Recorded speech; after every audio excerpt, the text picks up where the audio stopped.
Hello, welcome from London. I've always wanted to say that. I should be sitting behind a BBC microphone in a dinner jacket. Welcome from London to today's episode of How to Win the Writing Game. We're well into December now. It's our first one of the Christmas season, which is great because last week I think we were joined by Father Christmas in the person of Philip Arder. I think it's going to be a really, really fascinating session this week.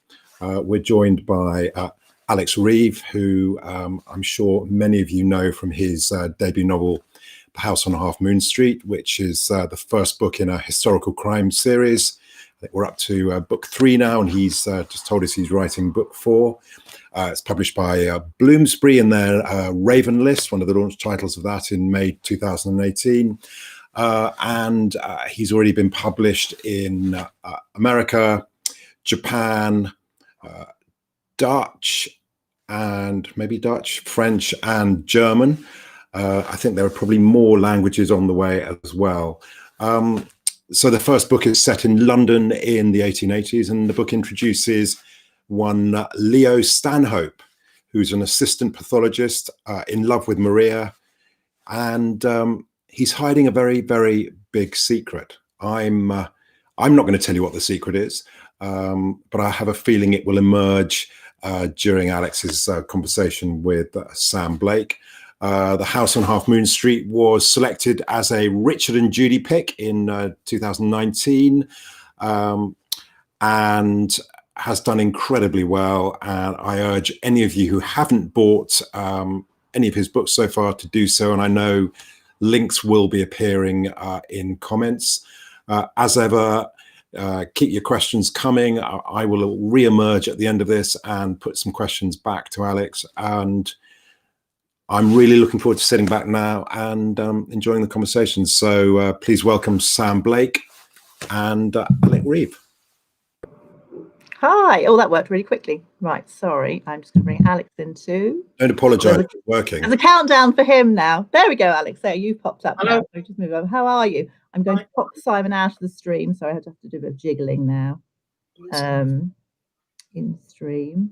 There we go. And then we'll have the. There we go. Right, we're all sorted now. It's just the two of us. How are you? I am delighted to welcome you to the Writing Game because I read the very, very first book, A House on Half Moon Street, and loved it. And I have my hard copy. Look, they come out in beautiful hard copy. I'm going to move it over. There we go. And the Anarchists Club and the Butcher of Berner Street. I've just finished, so I'm thrilled. We haven't had anybody who's done historical fiction yet, so okay. we've got a lot of nitty-gritty to get into.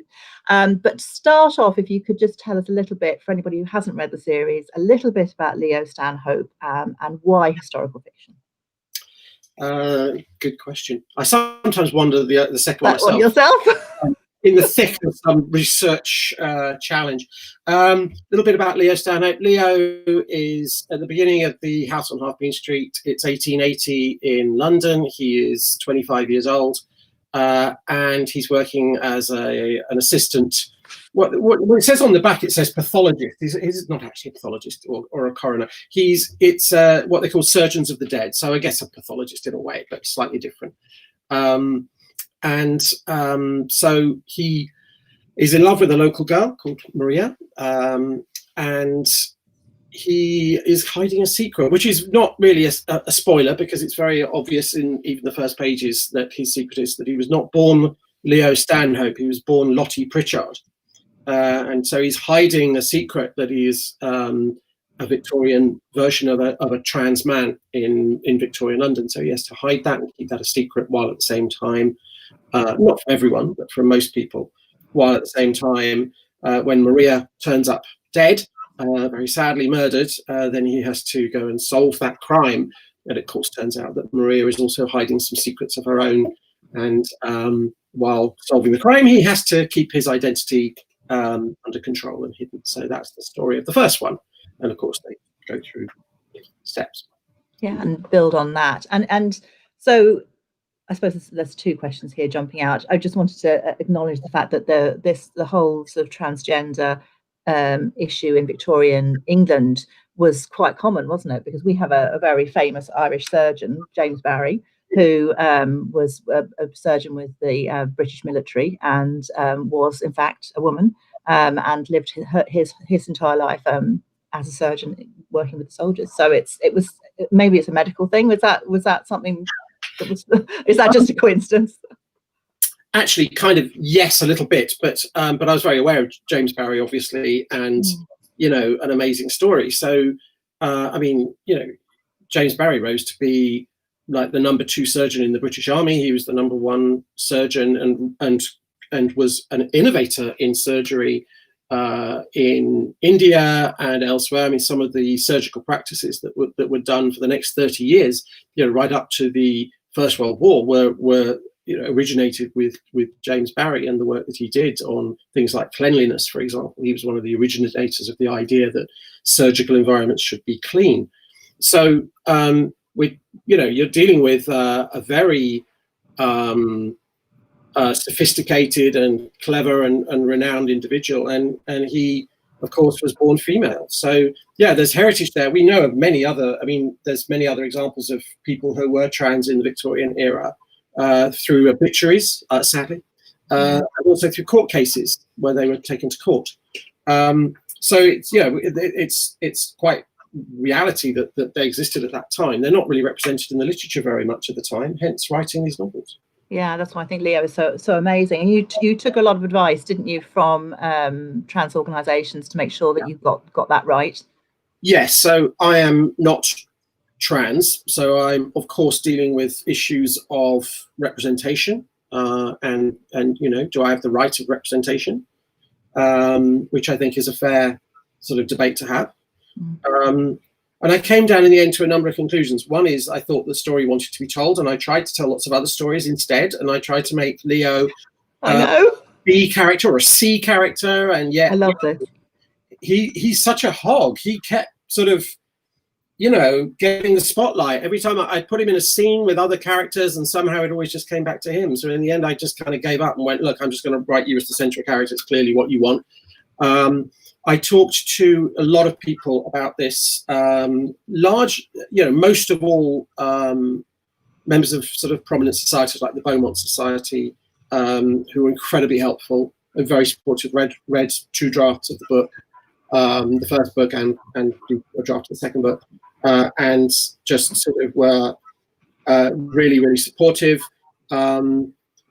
They really liked it, actually. They liked even those early drafts, and they made 1 or 2 comments that were like, no, you do need to change this, and that was fine. Other than that, it seemed that they felt that I was on the right track with it. And then I talked to people I knew and others who were in this situation or similar situations, and it was in the end I sort of created some rules for myself as to how I could overcome the issues of representation. So although it is about a trans person, he never doubts his gender. He doesn't go through transition. I really wanted to write a novel not about being trans. I wanted to write a novel about someone who happens to be trans. And the novel's really about solving crime. It's a hopefully a fun romp of solving crime in Victorian London. He just happens to be a trans person doing it. And I think that's wonderful. Yeah, I think that's the value, I think, in Leo, and that's why he comes through as such an amazing character, because you're not focusing on that issue. It's just one element. And I'll just say now, give you a plug, because you're doing a PhD in historical gender representation in historical novels. Yes, correct. So I'm doing a PhD right now, about 2/3 of the way through. So I'm at the really painful stage I get. There's probably more painful stages to come of writing about gender representation in Victorian literature. So which is kind of on topic, isn't it? On topic. Might as well stick with it. What I really love about what you've just said there about Leo is how Leo insisted on coming through, and you tried so many times to write him in different ways and to make him a smaller character and a side character, and literally going through all these drafts, and yet Leo was there and wanted to be part of the story. Yeah. And Joseph O'Connor talks about, I mentioned this last week when we were talking to Angela Marsden's about her Kim Stone character. And when Kim Stone arrived with her, she didn't like her and she didn't want to write the story, but this character kept coming and kept pushing. And it's that weird, bizarre experience that happens as a novelist. I mean, did he just literally keep coming through? Yes, just wouldn't leave me alone. And I started on, this is hand on heart, it sounds so mad. And honestly, I'm a kind of rational person. I wouldn't think of this for anyone else. But, you know, it was like you start seeing the world in that way. You start seeing, well, how would he see this? How would he see that? And you're just walking around having a life. And suddenly you're like, but what would Leo see if he looked at that or these people? And it's quite instructional. And you in the end, you just have to give into it. And I did. And and the first one flew out. I mean, it was very quick, the first one, because I had this sort of build up of story that I wanted to tell, and I'd sort of resisted telling. So it had become, I sort of felt, you know, full of this story. And yeah, I mean, it was very easy in the end. And I wrote it thinking, look, this is probably going to go nowhere because of issues of representation. As I said, I showed it to people and they liked it. So I showed it to an agent and she liked it, and there you are. Off you go. Yeah. It's amazing. I'm going to turn something off. Sorry. Just far away. Yeah. Sorry. I've You're all right. I'm in my basement and the it can get just a fraction damp, as basements can. So you've got a dehumidifier going in the background. And it only comes on occasionally. It literally just came on. So there you go. All right. I live in a very old house too, and we have many dehumidifiers. But don't worry, we did a chat with Owen Cole for the other day, and the postman called. That was my doorbell going in the background, by the way. And he went off to answer the door with us. So it's fine. That's the lovely thing about this. I think it's just we're in people's house and we get to have a proper chat. It's very relaxed. It's like having a cup of coffee. But I think that thing about a character coming through to you in that way is where the real gold is in terms of writing and in terms of creative writing. Joseph O'Connor, I'm always quoting him, talks about characters sort of floating around in this ether above your head, and how they sort of connect with the right writer. When they land on the right writer and the writer sees them and they come through, then the magic happens. And I think that's what's happened here. Yeah, and although it's not really a rational thing, I mean, you know, I'm not suggesting that they have some ghostly other presence, but there is some resonance somewhere that somehow within my brain somewhere it just connected something. It'll click. And yeah, and other characters have done that as well. And sometimes you get characters that just click, just they work for you and they just click, and you know them really well, and you can write them any time, get their voice. And then at other times you get a character and you just, no matter what you do, you just cannot get it to work. You know, the character just doesn't come through, and it does happen. You know, in the end, you're almost forcing the character, and it can be, you know, it's very.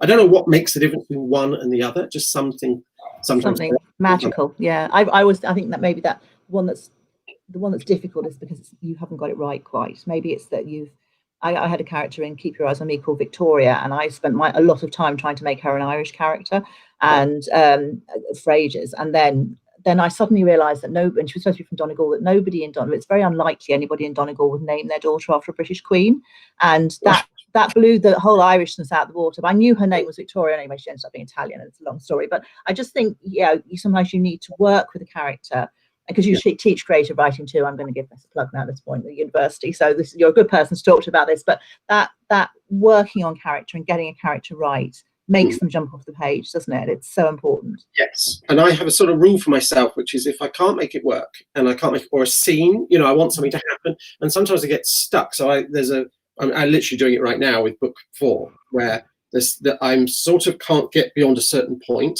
And when that happens, I always think there's something in my head telling me that this isn't right. And actually I come way back and say, no, let's do something more fundamental. And as you with the character, you know, trying to change the nationality of the character because something hasn't worked. And I think it's important to sort of recognize that and not try and force it, but step away from it and come back with a slightly different character or a different, you know, change their age, change their gender, change where they come from, change something, because it's not working. It's your unconscious telling you a message, I think. Totally is. I'm all about the subconscious mind putting on the brakes, because it just does, doesn't it, sometimes? I think that's fantastic. Now, one of the things about reading these books is that you are literally from the first page. I have marked the map here because at the start of Half Moon Street, we've got a lovely map. Look at that. I know. They're in order. Having a map in a book. In all of them. We do like a good map, exactly. And when you start reading, you are literally drawn into Victorian London, into the dark streets, and you can feel the water splashing around Leo's boots. And it's just wonderful. I mean, I love that. I did a degree in history too, I have to say, and I was based in the East End and Queen Mary College, so it's a lovely area for me to read about. I feel like I'm literally stepping back in time. So how did you create that? Are you just a very great sort of Victorianologist? What's that phrase? Or did you have to do tons of research on the background? Tons of research is the answer to that. Yeah, good. There's different ways of doing this and different approaches, which I think can work to this. I mean, I've read novels where, in a way, the novel kind of exists almost in a bubble that's not really reflective of a certain time, but it works for the novel, and within the novel world that you've created, it's fine. It's almost a sort of fantasy of historical fiction rather than real historical fiction. But I love the research, and I love the little hints and truths you get, and I'm ridiculously picky. These novels really are. Nothing happens in these novels. They don't go anywhere that isn't real. In the Anarchists Club, he at one point goes through streets and into places where, which were knocked down relatively shortly after he visits, as it were, in reality. But so people say, well, that those streets don't exist or that area is not there, but of course it was then, and market, and there was various other things, and in the Butcher of Berner Street there is there's at one point he has to cross over the river, and alongside the river on the embankment they were building, literally at that time, I didn't know it when I started the book, but they were literally building what turned into the Circle Line, the bottom end of the Circle Line. And so literally I had to face the fact that there would be roadworks, all the roads would be pulled up so that they could build the railway. And so then it becomes part of the story. So then, okay, so if all these roads are pulled up, then there's the traffic is all halted, and then what do you do? So then you start investigating that, and then you find out that actually now you have an interesting plot point, because there was another way across the river, and actually, that's interesting, let's do something with that. And suddenly it turns into story. So you have the research, which is not what you wanted. I didn't want to find out that actually the entirety of the north bank of the Thames was being basically dug up through the middle of Westminster at that time. But suddenly, okay, let's do something with that. Yeah, lent itself really, really well to the story. Yeah. Because research the truth is always more interesting than probably anything I could come up with. So, you're always sort of trying to deal with that. But it is really genuinely real. I mean, at one point he crosses over a little green, and I described the kind of fact that this has been cut in half, and it really was. There are maps of the works that were done that literally cut that bit of grass in half at that time. So I'm a real stickler. But I love that detail. I am too, and I absolutely adore that detail. I think that's what makes it really, really live, because you can read it. You read it, and there's nothing out of place. There's the watch that was in Ben-Hur. There's nothing. And that sticks out, or you go, not too sure, or the clothing, and that means, I think, then that because you have that level of research and that level of understanding, when you bring everything to the page, I absolutely love. There's a character in it called Rosie Flowers who runs a pie shop, and you can smell the pies, and the contents of the pies is something that you would just never imagine. So everything, the detail is all there, and it just literally leaps off the page. So I'm a bit of a fan, as you can tell, definitely. Talk to me about your actual process, the plotting. Do you plot and plan as you're working through the story? Do you know what it's going to be before you begin? Yes, mostly. So what I do is I write out a plan of what I think the beats of the novel are, and particularly because it's a crime novel, you're looking for misunderstandings or twists or elements like that. So I kind of have a sense of those beats, and then I start writing the novel to that plan, and then I get sort of somewhere about, 2,000 words in, and then a character appears or does something completely different than what they're supposed to do, and suddenly I have to rewrite the plan. That's wonderful. So in the first one, I had a plan, I'm writing to the plan, and suddenly his landlord's daughter appears playing an idiotic game, and suddenly you've got a character and a relationship between the two of them, and that, and then it's like, well, okay, that could lead to this and that could lead to this, and suddenly you've got a whole, and it brings out his slight sort of paternal sense, I guess, or parenting sense towards her, protective sense of that's something to do with the character. But that was never in the plot, that wasn't what I wrote. So then you have to go back to your plan and change it.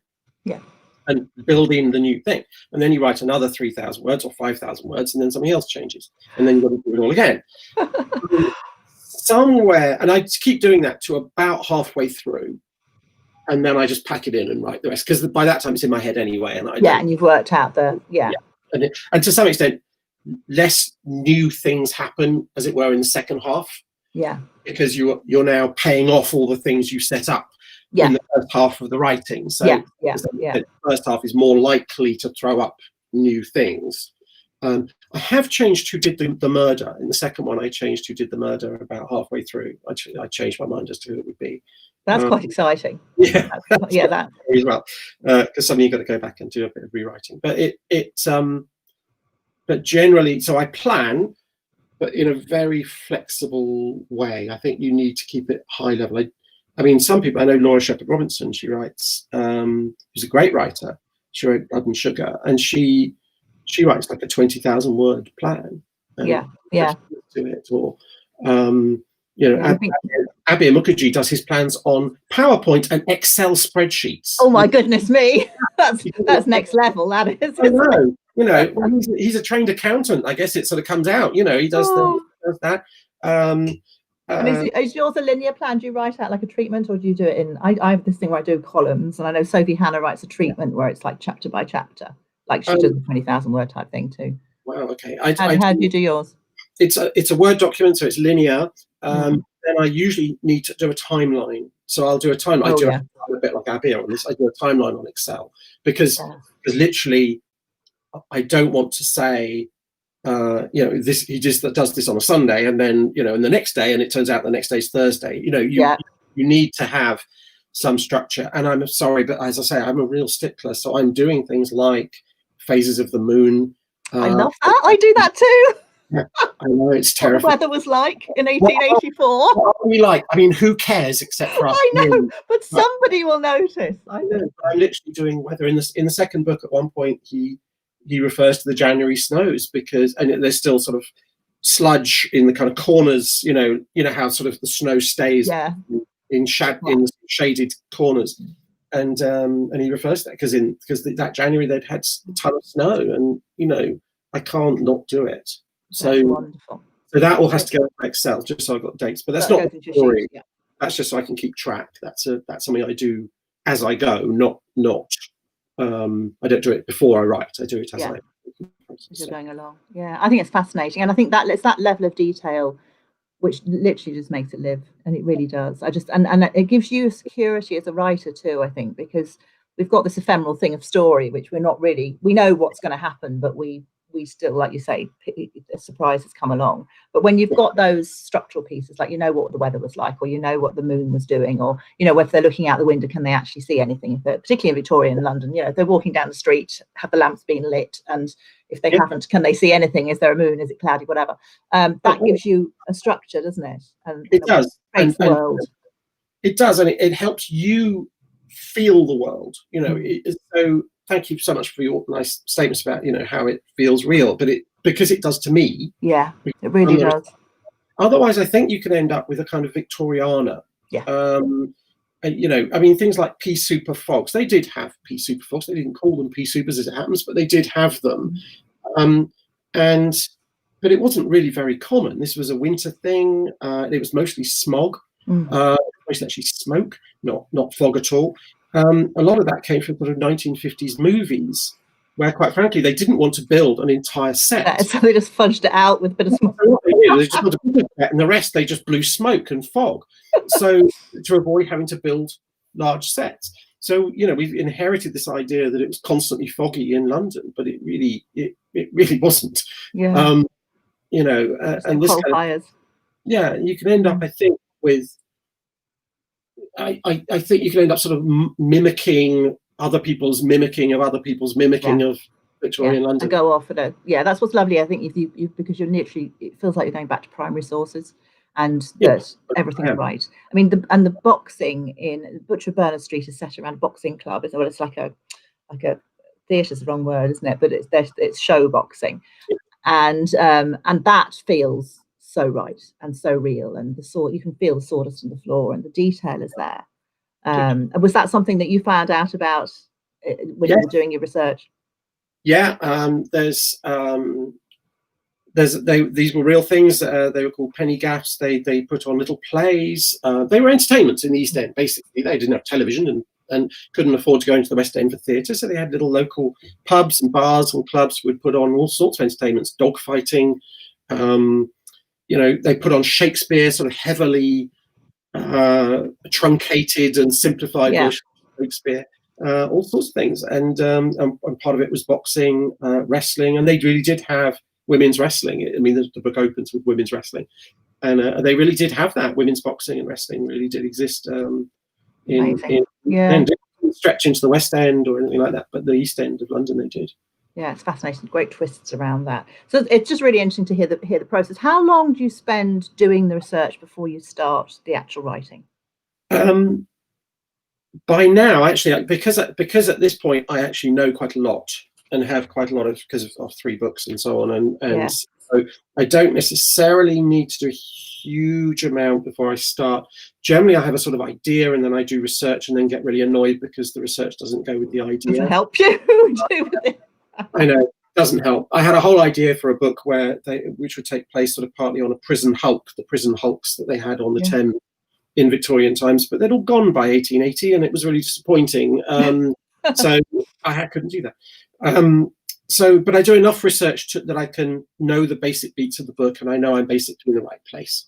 And it probably is about 2 to 3 months of fairly solid work, and that will be museums, newspaper articles of the time, going there physically, walking around, talking to people. Museums are incredibly helpful. You talk to the archivists and the curators, and they really want to talk to you. The British Library, all sorts of places like that, the National Archive, to do primary research. But that's mainly just to lay out the novel and check that I'm not making any really stupid mistakes. Yeah. And then okay? Sorry, just 1 second. I am just booting Simon out here because his audio is coming through. Sorry, say that again, Alex. Sorry, apologies. Really interrupted. So about 2 to 3 months of that primary research, just to make sure I'm in the right general zone. And then as I go through, lots of things pop up that I then need to check.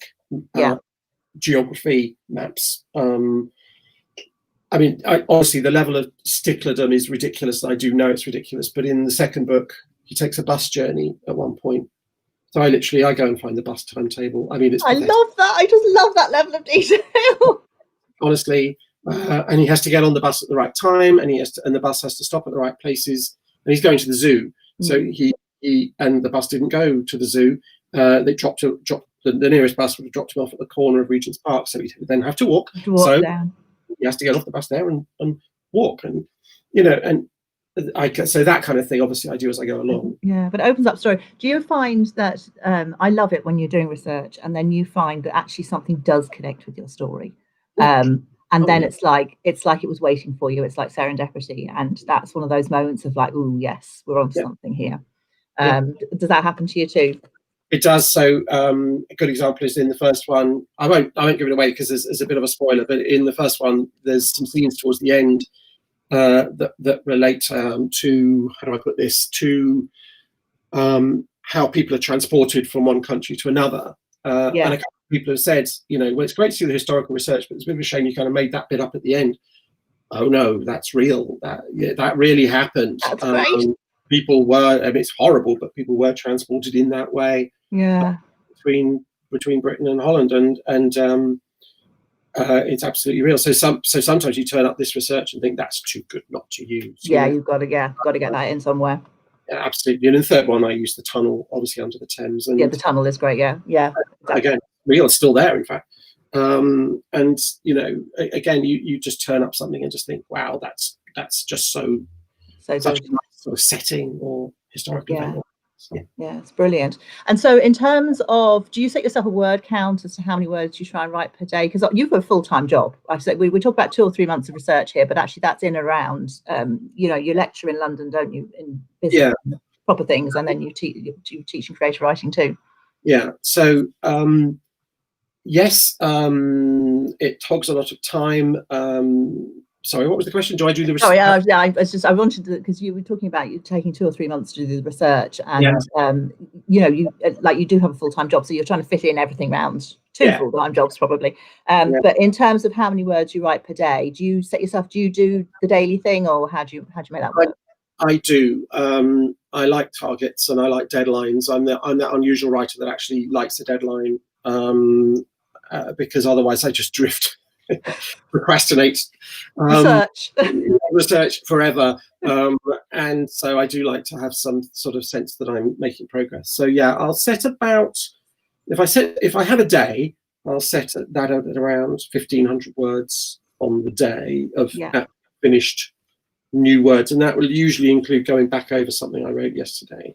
So I'll usually read what I wrote yesterday, make any changes, just small things, and then do new words. And then, if I have a bad day and it's, I haven't sort of produced enough, then the next day I'm sort of, trying to get up early and really try and make it up, because I really hate falling behind on that deadline. I want to hit the number. I always think it's fascinating to find out how people write and their process, and I think everybody's different, and it's part of it is working out what works for you, isn't it? And discovering, when your creative period is and that type of thing. I mean, do you find you write better in the mornings, or no? You're a midnight writer. Really, I'm much more a late night writer. My most productive time, probably mid-afternoon and then after midnight, when I can definitely get through. I mean, sometimes I'll start writing at midnight, and I'll, if I'm not working the next day, and I'll finish at 3 or 4 in the morning. I'm a real night owl. Fascinating. But as you rightly say, I think I know writers who will have a day of writing, or get through nothing at all, and then the next day they knock out 3,000 words. I know others who are just, honestly, Jen Ashworth's an example. She writes, quite slowly, but she writes brilliant books, and there are so many different ways of doing this. I just think it's down to personality and what works for you. But what works for me is setting myself a pretty rigid target, and not just sort of forcing yourself, not getting up till you're done. It's, I mean, I've got to go and deal with the kids and other things sometimes, but just saying no. It's too easy to give up sometimes. If you're having a hard morning and you just think, I'm just going to go and do something else. But sometimes if you really force yourself through it, you have a really productive hour, and that's worth it. Yeah. I think that's really good advice. And I think it's important for people to find out what their time is. So in terms of your creative writing students, how do you structure your course? What do you give us a window on that world? So I'm early in my, so I teach other things as well. In terms of teaching creative writing, I'm only doing my first semester now, so I'm not an expert yet. Hopefully one day, but at the moment I'm teaching first years a kind of introduction to creative writing. So I'm doing narrative structure, character dialogue, and so dialogue. I mean, what I did yesterday with them, dialogue carries, teaching them to write a whole scene with no dialogue at all. Yeah. Literally zero dialogue. It's got to be action. Things got to happen, but no dialogue. And then and afterwards, then put the dialogue in and see how it changes the scene. What I'm trying to do is teach them not to use dialogue for exposition or too much emotion, but to use it just to carry character, and nothing else, the plot has to come from something else. So that kind of thing, and it's quite fun, and I'm enjoying it. But I'm doing that. So. It's great. I think it stretches you, doesn't it? And it gives you a chance to see how other people think, and it just broadens your horizons. So it's wonderful. Oh yeah, and sometimes I'm teaching them things, thinking, I really need to do better myself. No,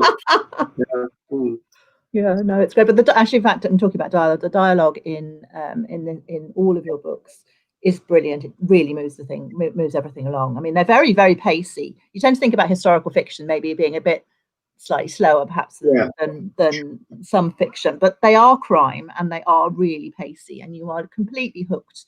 And you use dialogue as a tool. Very obviously, you're thinking about it properly here and using it. Thank you. Yeah, no, it's great. It really does. It really moves them along. And yeah, there's some fantastic conversations. I can see them now in my head. I think that's part of the gift of a writer when you get it, when it's working, is that as a reader, when you think back, it's nearly like watching a film. You've got the picture. I can see Leo and Rosie walking along the street and having a chat on the way, and you know, it's just it really lives, doesn't it? I'm very visual about it, you know, and I also have a really low boredom threshold, so they are pacey because, you know, I don't know, when I read, if it's too slow, I get a bit bored. And you know, I like things that are well written, but I do like them. I like pacey books as well to read as well as to write. So you know, if nothing's happening for a bit. You just scoop it. Raymond Chandler said, I think he said something along the lines of, you know, when I get stuck on a scene, I have a man enter with a gun, and you know, I get a bit of that. You know, you think, well, and sometimes I'm literally thinking as I'm writing, you know, what's literally the worst thing that could happen right now? You know, what's the one thing you would not want to happen? Oh, yeah, make that happen. Let's let that make it. Yeah, absolutely, and it really does, because it hooks you in, and then because you know, as a reader, you need to know what happens next. There's lots of peril. Yes. All the way through. It's great. So I think they're wonderful. It's wonderful to have a series too, because you're developing the character. When you started A House at Half Moon Street, oh sorry, I'm supposed to be putting the things. I'm just going to show everybody The House at Half Moon Street because it has a gorgeous cover. There we go. That's The House at Half Moon Street, the first book. When you started it, were you envisaging a trilogy? Were you thinking in terms of Leo's narrative arc at all? Yes. So I always envisaged a number of books. I never had a specific number in mind, but I always thought, no, this is going to be more than one. And you know, when you take it to a publisher, obviously one of the things that they would want to know is, you know, is this a series or is this just a one-off? And you know, my agent and I talked about this, and we went, you know, this will be a series. And Bloomsbury were really, really happy with that. That's what they wanted. They wanted a historical series. So it was always pitched as a series, and I have an arc in mind for them, which develops gradually, because the relationship between Rosie and Leo is very central to the story, as you know. Yeah. And so they kind of have an interestingly antagonistic, but also very deeply committed, loyal relationship, a friendship relationship between the two of them. And that sort of goes through steps. And really, my arc is them more than crime. You know, sort of crime arc so much as I read the Leo arc and his own development as a person to, you know, through obviously the difficulties that life presents him. Yeah. So that's the arc, not really a crime arc. It's just it's that. So I always had more than one in mind. Yeah. It's good. And how did you come up? I'm just going to bring the Anarchists Club up in now. There we go, because it's got another lovely cover. Look at that lovely. That's a real. That's the hardback cover. It is. If you've got the paperback there, that's a different one, isn't it? Oh, that's lovely too. I just think they're great. Yeah, change the cover for the paperback. For the when you had to write book 2, did you already have an idea about where you were going to go? Because sometimes book 2 can be a bit of a nightmare, can't it? And it was. I said that book 1 kind of fell out. You know, it felt very easy, just flew. Yeah, and book 2 was, you know, harder work, but I did have the idea. I wanted very much to you know, where the first book deals with his sort of more romantic relationship, the second one is more to do with kids and to do with him having to sort of face a different kind of challenge and a different emotional challenge. Yeah. You know, basically being forced to look after these 2 kids that he never wanted to or chose to, and yet, you know, as sort of, and then obviously, you know, as that develops and he sort of comes to want to do that, and that's the story, and it's and then the crime built around that. I sort of wanted to deal with the early days of socialism in that one, and then in the third one deal with the early days of the suffragist movement. So you've got to bring that in now. The political environments. Oh, there you go. Isn't that lovely? There we go. That's the third one. Yeah. And so in that one, it's the early days of the suffragist movement, and the sort of the position, I suppose, of women in society at that time and how that developed. So you've got there's a sort of backdrop and also a kind of arc that goes through of the. Well, it's interesting. In fact, if you were going to pick any period in history, randomly, maybe you did have this approach when you started off working out when you were going to set Leo, but it's just a wonderful time because it was a start of so much, wasn't it? Yes. Yeah.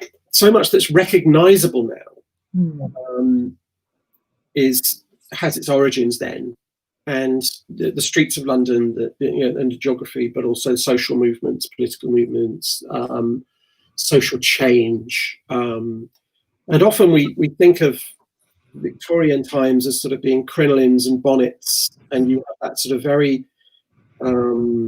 picturesque kind of vision of it, top hats and men in suits and so on. But of course, the vast majority of people were in poverty. Yeah. And we see a lot of that, don't we? The gritty side of London. Yeah, and I really wanted to do that. We occasionally touch on the sort of nicer side, but if you watch sort of Victorian television, television about Victorian era and things like that, it all looks very pretty, and everyone's very terribly well dressed and all the colours are lovely and things. And of course, people were poor. The average woman working couldn't wear crinolines and a bustle because she had to do a job. I mean, how would you work wearing that kind of clobber? And actually, one of the reasons that kind of thing existed was to demonstrate that the woman wearing it did not work. Yes, yeah. It was specifically intended to be impossible to work in. So if you were wearing it, you were clearly wealthy. It was a status thing. And so, drawing out some of those kind of things about Victorian London and setting it in real life, not in that sort of slightly elevated and very small minority of people world. Yeah. Kind of important. It's really interesting. I think that you that's something else you capture really well. Is the really grittiness, and the that's why I think the boxing club comes through so clearly. The Anarchists Club, when he's going into the Anarchist Club, and it's up those twisty stairs and the little rooms, and it's Victorian London. I mean, it really absolutely is. Yeah, and that club is really there. It was. I mean, it really did exist, that club, the Anarchist Club, not the boxing ones. No, but it's it's fascinating. And actually, where Foyles was, where Foyles was before they knocked it down and moved it. It was there. That's it. The building that preceded the Foyles that was then knocked down to build the new Foyles. So it was 2 generations of buildings ago. Wow. Yeah. All these ideas, a place for ideas, which is very appropriate, definitely. I wanted to do the launch there, but they were moving at the time. Oh, you'll get there again. Actually, one of my favourite books when I was doing my degree was a book called From Rookeries to Communities. I don't know if you can still get it, which is all about the Victorian rookeries and how a lot of the houses had interconnected what's up the top attics, and it was I just loved that really, and that's something that comes through completely. I'm going to bring Simon back in now if I can find him, having boosted him out already, so that we can go through some of these questions. Here he is, and because I know I can see loads of questions coming up the side. I could talk to you all day, so we better get back to our people. Here he is, coming in now. There we go. Voila, Mr. Trewin. Wow. Have you been having a look? Isn't it fascinating? I just love it. I think you've already sold at least 3 copies of the entire Irv so far. I think they've downloaded onto the Kindle. Excellent. Can't go wrong, honestly.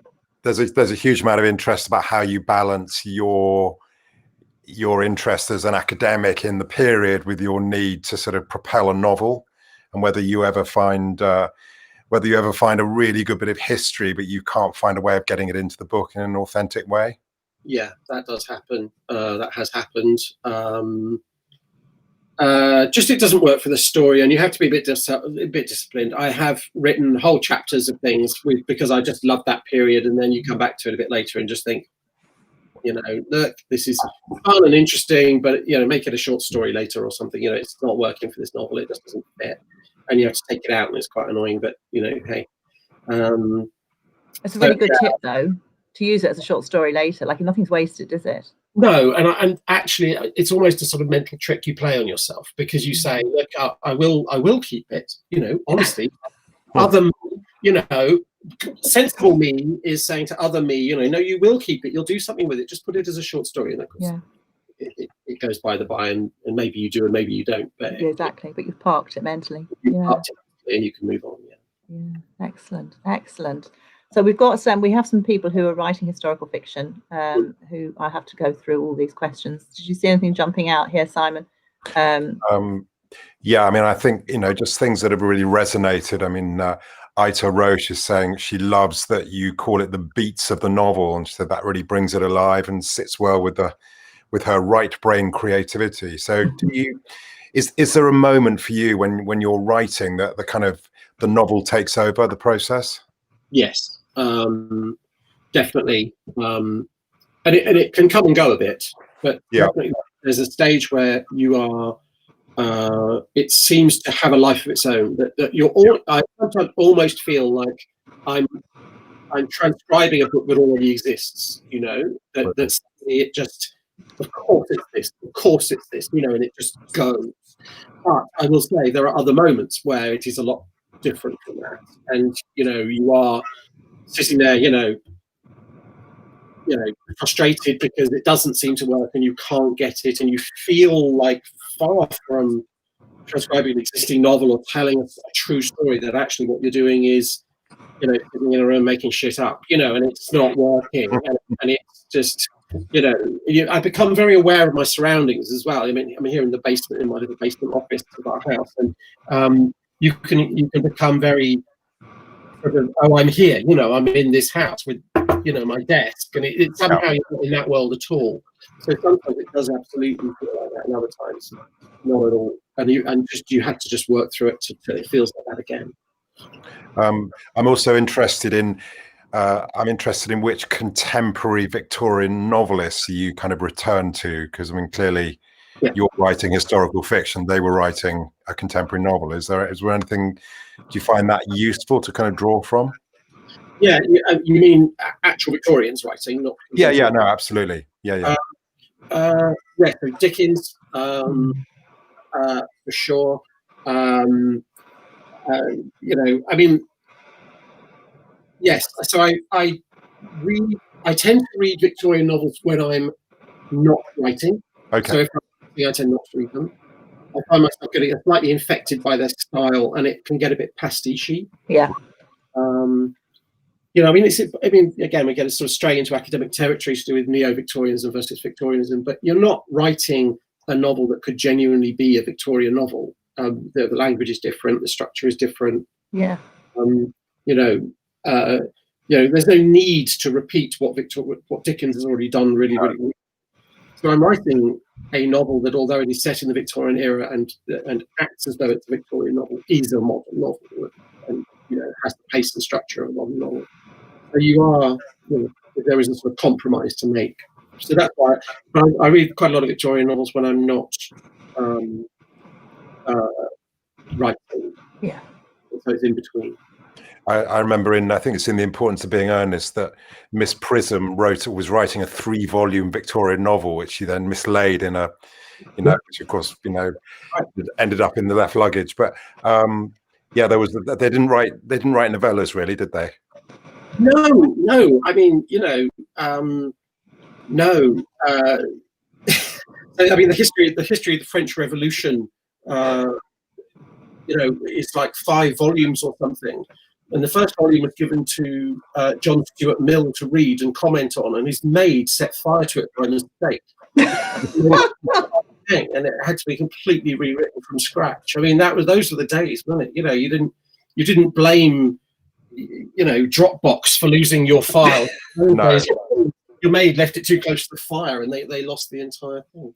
But I'm also interested in the fact, you're having to fight against a lot of kind of cliches, aren't you? I mean, if you look at, if you're in a kind of, there was an era of Hollywood where any Sherlock Holmes or something set in London, there were always cobbled streets. It was always foggy.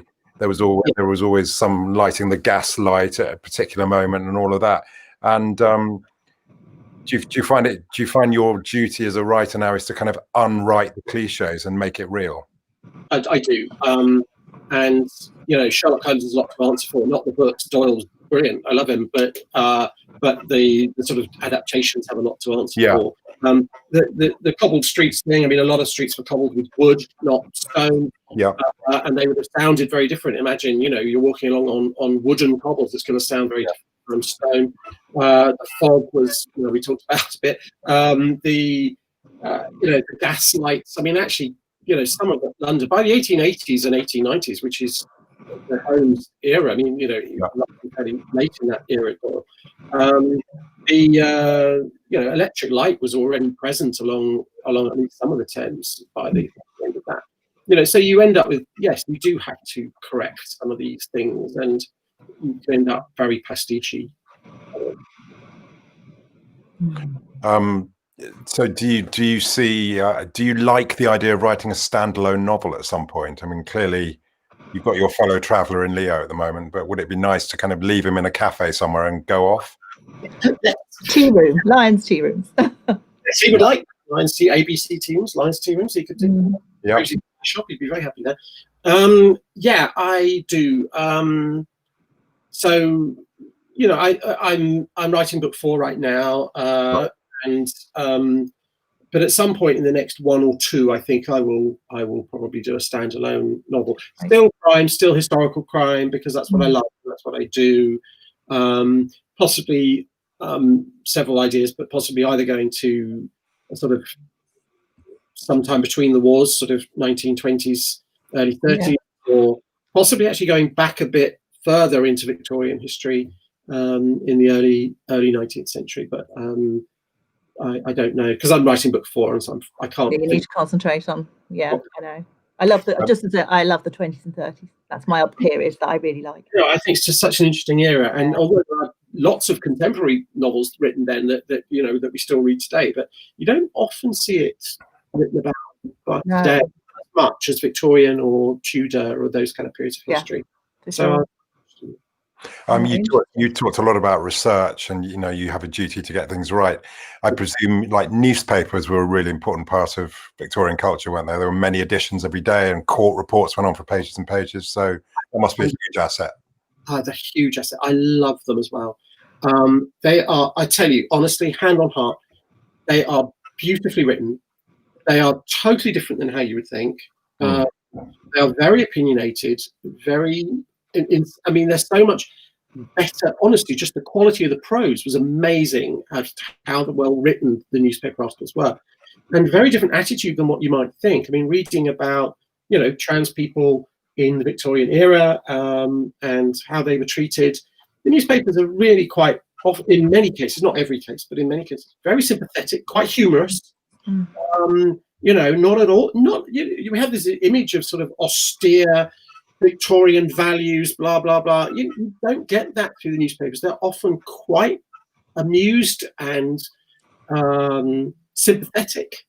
Much more so than that sort of Margaret Thatcher image of kind of Victorian values. And it's just not true of how read the newspapers, because they're fascinating, and you really get first-hand view of history because they're writing on the day. Yeah. It's really interesting. In fact, Leo becomes a journalist in the Butcher of Berner Street, doesn't he? So there's a whole journalistic thing going on there, which is really interesting.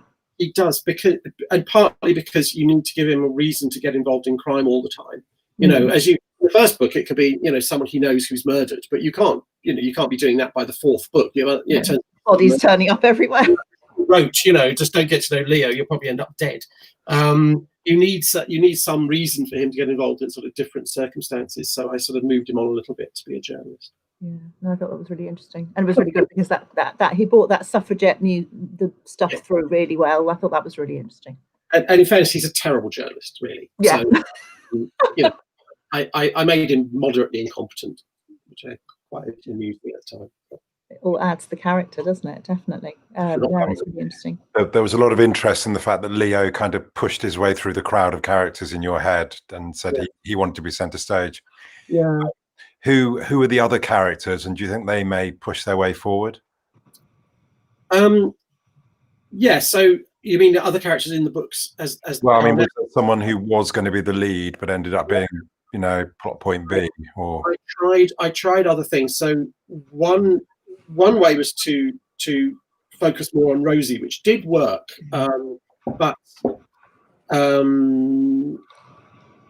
yeah, it didn't work as well, and he kept taking center stage. And then there was another character that I created, a more sort of conventional central male character, and for Leo to be his friend, and for him sort of not to know Leo's secret and so on. But it just didn't work. I mean, it just ultimately it was A, quite boring, and B, my heart wasn't in it. I just found Leo more entertaining and more interesting, and he was the person in the end that just brought it right to the front. So I dropped that character. That character doesn't exist at all now. We've in the last I think 20 something weeks we've been doing this. We've talked a lot about writer's block, and I think Jeremy Dyson, who we were talking to, he said that he doesn't really believe in writer's block. He thinks if you can sense that he doesn't know where to go, it's because he doesn't know enough about the character at that point, and he needs to just kind of step back, interrogate himself, and then get back into the room, and he knows what to do. And how do you deal with it all? I think writer's block is one of two things. I think either it's, and it happens, it really does happen, it's happened to me as well, that real life has just got in the way, and you're just dealing with stress in your life and other things, and once in a while mental health, you just have to put things down and say, no, I'm going to do something else for a while. And I think that's absolutely understandable. But I think sometimes writer's block is your unconscious mind saying this isn't working, and the whole novel isn't working, or your career as a writer isn't working, but just this bit. The next bit in this novel that you've said you're going to write, that you've got in your plan and is going to happen, shouldn't happen. And you've got two characters, and and your whole plan is that by 3/4 of the way through they're going to kiss, right? And then they get there and they just won't. They're just not there, right? They're just like, no, this is not us. It's not what we can do. And you can put it in your plan, but it doesn't mean your characters are going to do it. And sometimes writer's block, I think, is just your unconscious mind saying, no. Go back, as you say, take a step back, get to know your character better, change something, change what happens immediately before or immediately after.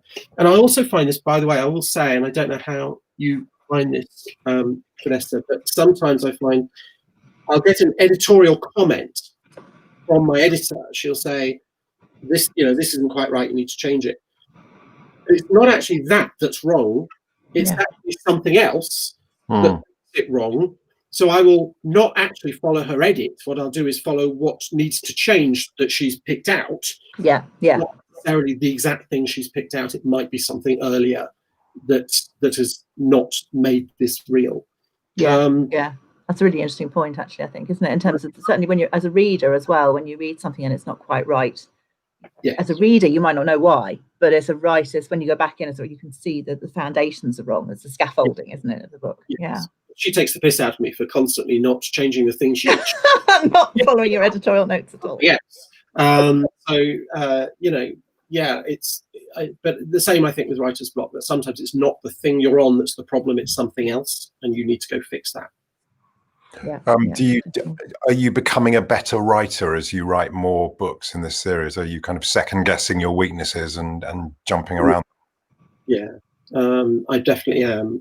I mean, I can look at them and find all the flaws.